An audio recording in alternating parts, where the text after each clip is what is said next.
అందరికీ నమస్కారం. నేను మీ ఆయుర్వేద డాక్టర్ చిట్టిపొట్ల మధుసూదన శర్మని. మనం ఈ వీడియోలో సోరియాసిస్ అనేటువంటి చర్మ వ్యాధికి చక్కటి గృహ వైద్యం, అనుభూత గృహ వైద్యం అనేటువంటి అంశాన్ని గురించి తెలుసుకోబోతున్నాం.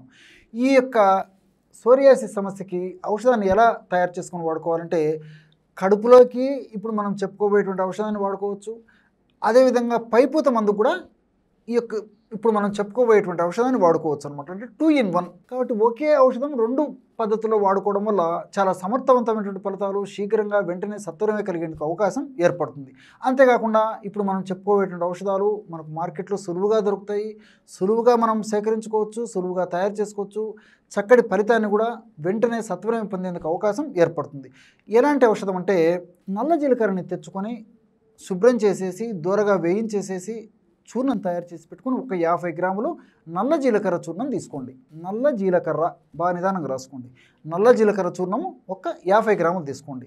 అట్లే తులసి చూర్ణం ఒక 50 గ్రాములు తీసుకోండి. ప్రామాణిక కంపెనీ వాళ్ళు తయారు చేసేటువంటి తులసి చూర్ణం కూడా మనకు మార్కెట్లో దొరుకుతుంది. కాబట్టి విచారించేసేసి ఫ్రెష్గా తయారైనటువంటి తులసి చూర్ణం ఒక 50 గ్రాములు తీసుకోండి.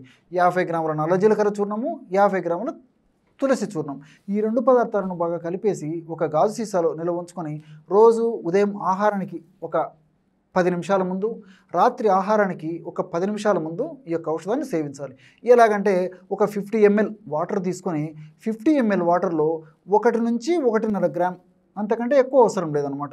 1 నుంచి 1.5 గ్రామ్, మరీ సమస్య మరీ ఎక్కువగా ఉంటే 2 గ్రాముల వరకు కూడా వాడుకోవచ్చు. కాబట్టి 1 నుంచి 1.5 లేదా 2 గ్రాముల వరకు ఈ ఔషధాన్ని, ఈ యొక్క చూర్ణాన్ని తీసుకొని ఒక 50 ml నీళ్ళలో కలిపి సేవించాలి, లేదా తేనెతో కలిపి కూడా సేవించవచ్చు అనమాట.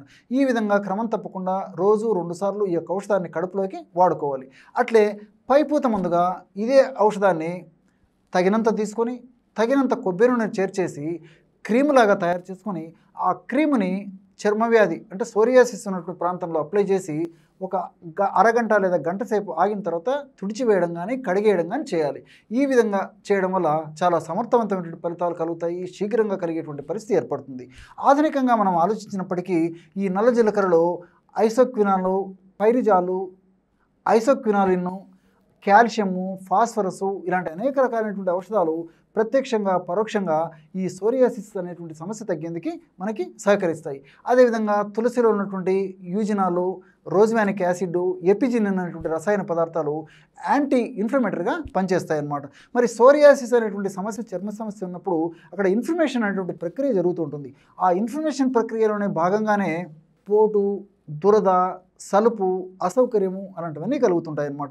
మరి ఆ ఇన్ఫ్లమేషన్ తగ్గించేటువంటి పరిస్థితి ఇందులో ఉన్నటువంటి, అంటే తులసిలో ఉన్నటువంటి యూజినాలు, రోజ్వానిక్ యాసిడ్, ఎపిజినిన్ వల్ల మనకి ఆ ఇన్ఫ్లమేషన్ తగ్గేటువంటి పరిస్థితి ఏర్పడుతుంది. అంతేకాకుండా ఈ తులసిలో లిలిలోనిక్ యాసిడ్ అనేటువంటి పదార్థము కూడా ఉంటుందన్నమాట. ఈ యొక్క లిలిలోనిక్ యాసిడ్ అనేటువంటి ఈ యొక్క పదార్థం యొక్క గుణం ఏంటంటే, రక్త ప్రసారాన్ని బాగా చేస్తుంది. మరి ఈ సోరియాసిస్ అనేటువంటి భాగంలో చక్కటి రక్త ప్రసారం కలుగజేయడం వల్ల పోషకాంశాలు, ఆక్సిజన్ ఆ ప్రాంతానికి సరిగ్గా చేరడం వల్ల అక్కడ ఉన్నటువంటి అస్తవ్యస్తమైనటువంటి చర్మం యొక్క స్థితిని సరిదిద్దడం అనేటువంటి పరిస్థితి జరుగుతూ ఉంటుందన్నమాట. అంటే రక్త ప్రసరణ సజావుగా జరిగి మంచి పోషకాంశాలు ఆ భాగానికి చెందడం చేత, మంచి ఆక్సిజన్ అక్కడ అందడం చేత అక్కడ ఉన్నటువంటి కణాలు చైతన్యవంతమై చక్కగా పనిచేసి సమర్థవంతంగా పనిచేసేసి అధికంగా ఈ యొక్క కణ విభజన జరగకుండా కూడా ఈ యొక్క ఔషధం ఈ పద్ధతిలో పరోక్షంగా ఉపయోగపడేటువంటి పరిస్థితి ఏర్పడుతుంది అనమాట. సోరియాసిస్ అనేటువంటి సమస్యలో కణ విభజన ఎక్కువగా జరగడం వల్లనే ఈ యొక్క సోరియాసిస్ సమస్య కలుగుతూ ఉంటుంది. కాబట్టి ఈ యొక్క ఔషధాన్ని ఈ పద్ధతిలో వాడుకోవడం వల్ల కణ విభజనను సక్రమ పద్ధతిలో చేయడం వల్ల మరి ఆ సోరియాసిస్ అనేటువంటి సమస్య కూడా తగ్గిపోతుంది అనమాట. కాబట్టి పైపూత మందుగా ఈ యొక్క ఔషధాన్ని వాడుకోవచ్చు, కడుపులోకి కూడా ఈ యొక్క ఔషధాన్ని వాడుకోవచ్చు.